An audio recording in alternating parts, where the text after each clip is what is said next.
আজকে একটা নতুন রেসিপি নিয়ে আপনাদের কাছে। এটা হচ্ছে আজকে ভেটকি দিয়ে সর্ষে।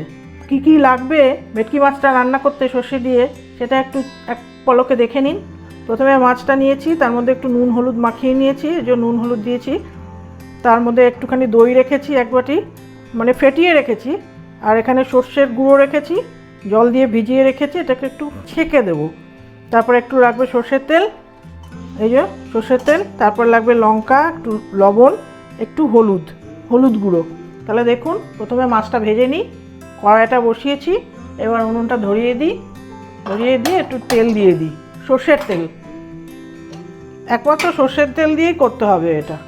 একটু সর্ষের তেল দিয়ে দিলাম, একটু গরম হোক, তারপর মাছটা ছেড়ে দেবো। তেল গরম হয়ে গেছে, এবার মাছটাকে ছেড়ে দিচ্ছি। নুন হলুদ মাখা মাছটা আস্তে করে ছেড়ে দিচ্ছি।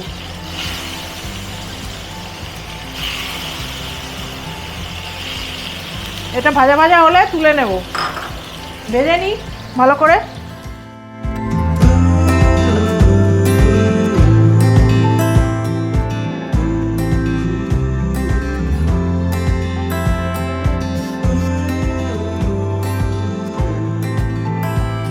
একটু সামান্য তেল দিয়ে দিলাম। এবারে একটু ফোড়ন দিয়ে দিলাম কালো জিরে, অল্প করে কালো জিরে দিয়ে দিলাম। আর কাঁচা লঙ্কা দিয়ে দিলাম, একটু চিড়ে দিতে হবে।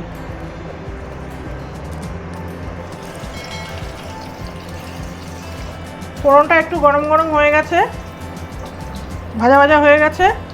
এবারে সর্ষেটা ঢেলে দিচ্ছি ছেঁকে।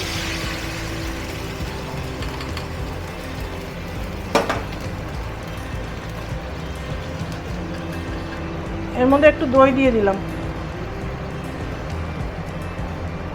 একটু হলুদ দিয়ে দিলাম, একটু লবণ দিয়ে দিলাম,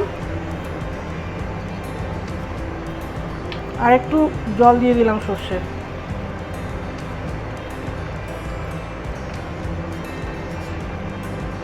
ব্যাস, এবারে ফুটতে থাকুক এটা। আস্তে আস্তে ফুটলে পর মাছগুলো ছেড়ে দেবো। আর দুটো লঙ্কা দিয়ে দিলাম, একটু চিড়ে লঙ্কাটা দিয়ে দিলাম। ফুটলেই মাছটা ছেড়ে দেবো। ঢাকনা খুলে দিলাম, ঝোলটা হয়ে গেছে। এবার মাছ কটা ছেড়ে দেবো আস্তে আস্তে। মোটামুটি হয়ে গেছে রান্না।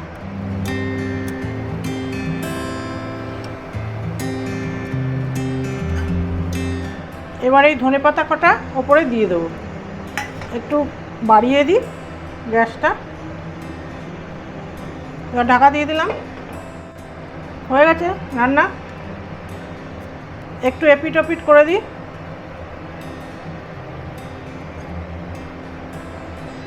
গ্যাসটা অফ করে দিলাম। এবার খুব সহজ রান্না, এইভাবে রান্না করা যায়, খুব তাড়াতাড়ি রান্না হয়ে যায়। আপনারাও এরকমভাবে করুন, করে খেয়ে দেখুন। ঝোল রাখতে ইচ্ছে হলে ঝোল রাখবেন, নাহলে আরও শুকিয়ে নেবেন। আমরা একটু ঝোলা ঝোলা খাবো আজকে, ওই জন্য একটু ঝোল রেখে দিলাম।